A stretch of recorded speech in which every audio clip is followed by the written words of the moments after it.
In recent days, multiple media outlets have reported that Elon Musk and US Treasury Secretary Bessant, two key members of the Trump administration's inner circle, had a fierce argument during a meeting at the White House.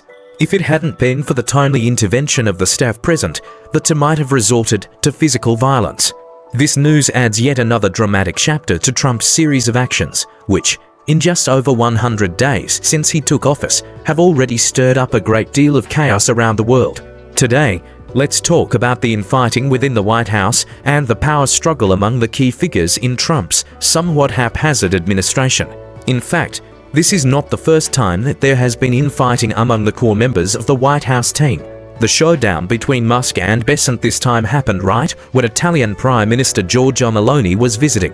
Meloni is a seasoned politician in Europe, but she was taken aback by the sight of two high-ranking officials having such a heated argument in public, to the point of almost coming to blows. Prior to this, Musk had also engaged in a fierce quarrel with Peter Navarro, another key advisor to Trump and the mastermind behind Trump's tariff policies. We've discussed that story in previous programs.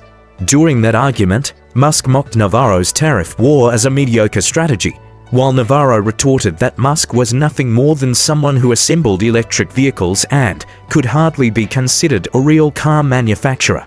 Moreover, Navarro and Bessant are sworn enemies. It was Bessant who, while Navarro was away from Trump's side, secretly informed Trump that the consequences of imposing taxes on the whole world would be so severe that neither the United States nor Trump himself could bear them. As a result, Trump had to abandon the policy of imposing global taxes, which he had already announced with great fanfare. However, even after that fiasco, Navarro's tariff plan still had a remaining aspect. He could continue to impose a 145% tariff on China. But this didn't last long. A few days later, Musk, along with several other prominent American entrepreneurs, including the owner of Walmart, kept urging Trump, saying that such a move would completely cripple the US retail industry. So, Trump quickly announced a significant reduction in tariffs on China. In the end, Navarro's tariff war, which he had been planning and brewing for years, was completely defeated. Navarro hasn't appeared in the media for several days now.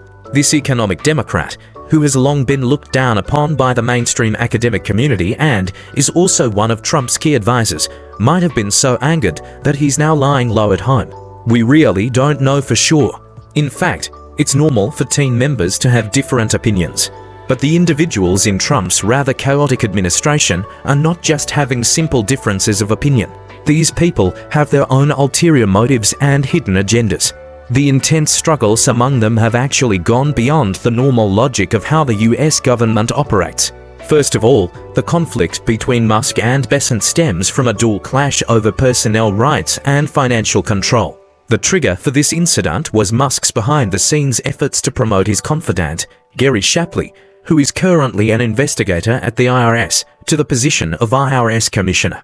The position of IRS Commissioner in the United States is extremely powerful. We can dedicate a whole program to the stories about the IRS in the future, as there are many fascinating tales. Musk's move was clearly an attempt to overstep the authority of the Treasury Department, as he was trying to push his candidate instead of the one recommended by Bessant, Michael Faulkner, who was the former Deputy Secretary. Obviously, Musk's actions were blatant nepotism and a flagrant disregard for the US cadre selection system. Although the US cadre selection system doesn't follow the principle of seniority like in China, it still has a fixed procedure. So, Bessant couldn't hold back his anger. During the meeting, he questioned Musk, saying, "You're not the secretary, and you have no right to nominate the IRS commissioner. This is the Treasury Department's business." But as we know, Musk, often referred to as the 9,000-year-old, a reference to his seemingly ancient wisdom and influence, wasn't going to back down. He directly retorted to Bessant, "You and your candidates are all spokespersons for Wall Street. We don't want the US Treasury Department to be led by these failed hedge fund managers any longer." It's worth noting that Bessant used to be a hedge fund manager.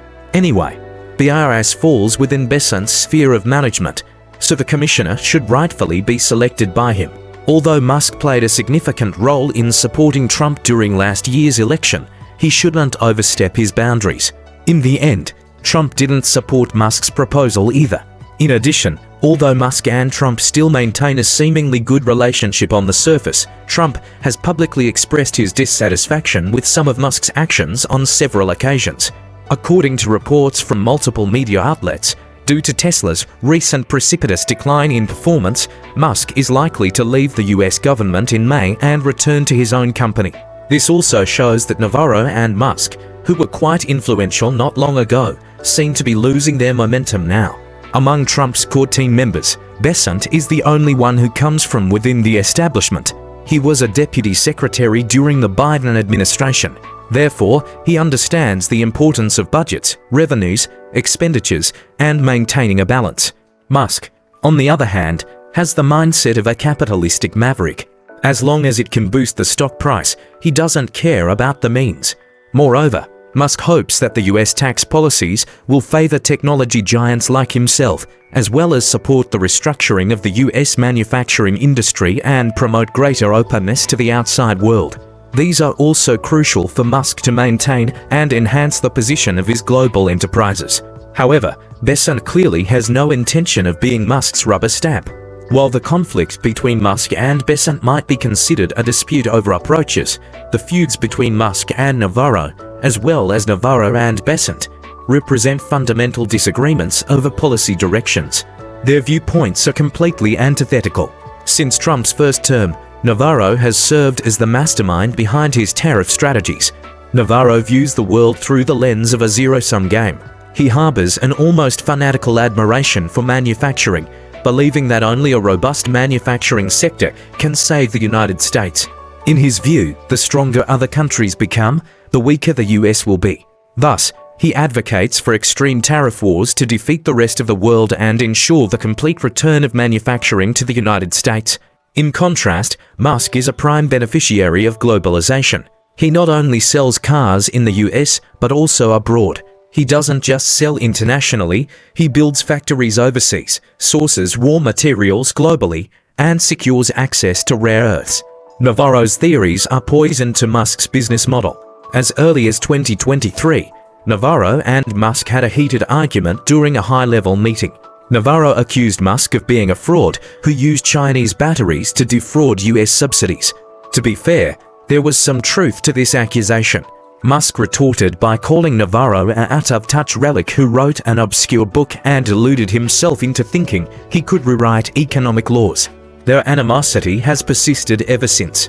Musk knows that as long as Navarro remains by Trump's side, the tariffs he opposes will continue, constantly threatening his overseas markets. Navarro, in turn, sees Musk as a staunch opponent of his tariff policies. Regarding the relationship between Bessant and Navarro, although both focus on economic matters, their perspectives couldn't be more different. Bessant, a product of the establishment, holds relatively moderate views. While he supports the concept of tariff wars to some extent, his approach is more measured. Navarro, a former university economics professor, has theories that have long been rejected and ridiculed by the mainstream US academic community. However, his extreme views aligned perfectly with Trump's agenda, leading to an immediate rapport. Navarro's slogans indeed boosted Trump's campaign significantly. Many of Trump's counterintuitive statements, such as the claim that tariffs generate government revenue, won't harm the US economy, and will make America great, were originally Navarro's ideas. As a seasoned operator with experience on Wall Street and in government, Bessant understands all too well that high tariffs will inevitably provoke retaliation from other countries. This would result in a sharp decline in US exports, reduced tax revenues, corporate layoffs, rising prices, and ultimately a widening fiscal deficit. As Treasury Secretary, Bessant would be held accountable for managing these consequences, making a clash with Navarro inevitable. During a cabinet meeting, Bessant publicly dismissed Navarro's vision of a manufacturing renaissance as a pipe dream. Navarro shot back, saying, "You understand finance, but you don't understand America. That's why you're only fit to be a deputy." Navarro's jab referred to Bessant's previous role as Deputy Treasury Secretary under the Biden administration. We've witnessed Trump initially championing Navarro's tariff policies, only to abruptly abandon them. It seems Trump has realized that while Navarro's rhetoric helps in elections, governing the US requires the practical, detail-oriented approach of someone like Bessant. In fact, Influential voices like those of Musk and the Walmart CEO, with their successful track records and global outlooks, do carry weight with Trump. However, Musk's recent lackluster performance, both personally and in leading the so-called Office of American Innovation, has turned him into a liability for the Trump administration. Beyond the three-way feud we've discussed, Musk has also clashed with Secretary of State Rubio and Transportation Secretary Duffy.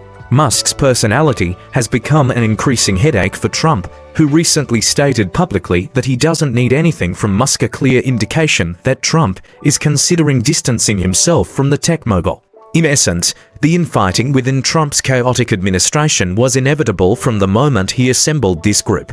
Some speculate that Trump might be employing a divide-and-rule strategy, a tactic reminiscent of certain traditional Chinese management philosophies, allowing subordinates to compete while he maintains control. However, the current situation is primarily shaped by Trump's own character.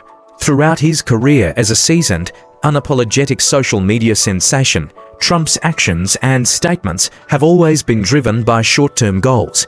He lacks long-term strategies and loyal confidants, treating everyone around him as a disposable tool. During Trump's tenure, I doubt any of the key figures involved in these power struggles, including Musk, will remain until the end, assuming, of course, that Trump himself stays in office. That's all for today. Thank you for watching.